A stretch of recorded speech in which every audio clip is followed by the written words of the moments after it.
Hey trappers, Dale Billingsley here, Billingsley Brand Lures. So guys, there's some things here I think I need to go over with you concerning adjusting traps for pan tension. Seems to be maybe some misunderstanding along the line. So I think maybe I can unmud the water a little bit here by clearing some things up.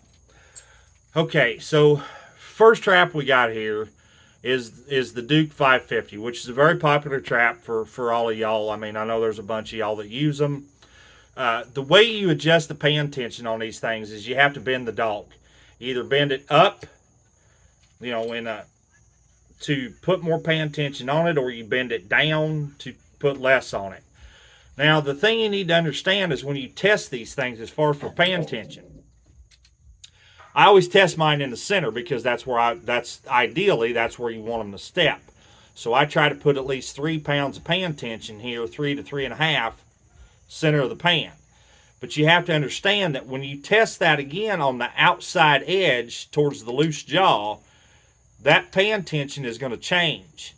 Same as it's going to change back here, you know, towards the back of the pan. You're going to end up with 3 pounds dead center, but you might have close to 4 pounds back here, and you might be only 1.5 pounds or 2 pounds out here on the very edge.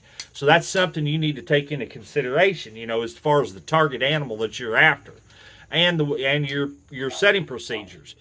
That's why it's so important to guide that animal directly into that trap so that he steps dead center of that pan. You don't want him stepping out if you can help it.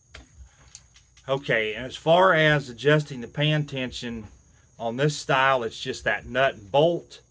It takes either a flat screwdriver or a Phillips, and a good wrench, or even an adjustable wrench, which is a pair of pliers.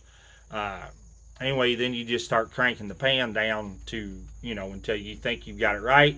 Set the trap, then test it. Get yourself a good Sullivan trap pan tester. I think they actually call them a trap pecker. You can order that right through Cumberland's. I know they carry Cumberland's Northwest Trapper Supply. They cost you about $15. Takes the headache out of adjusting pan tension, okay? You set the trap, flip the loose jaw up, put it on the center of the pan. There's marks on it for every pound.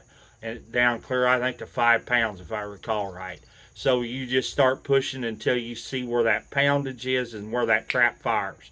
Also, this goes back to, as we've mentioned before, in earlier Trap Talk videos. If you go into my playlist, into the Trap Mods or Trap Talk, you'll see where it's important to time that trap to get it to fire where the pan is you know, almost to base, but when the trap fires, to result in a deeper catch.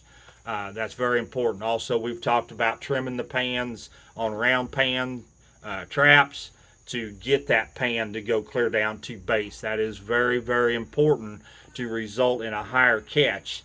Makes for a better hole in the long run all the way around. So guys, I know this was a really short video, and I'm running out of daylight really fast. So I just thought I wanted to touch on this with you so that you had a better idea, because I mean, we're getting down, you know, we're 3 months for most of us anyway, and even less for some, until trapping season begins.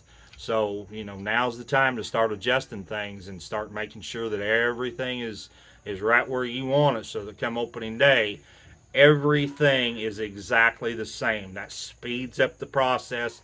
The faster you can go, the more traps you get in the ground, the more you're going to catch. And that's what I want to see everybody doing. I want everybody, every one of us, to succeed.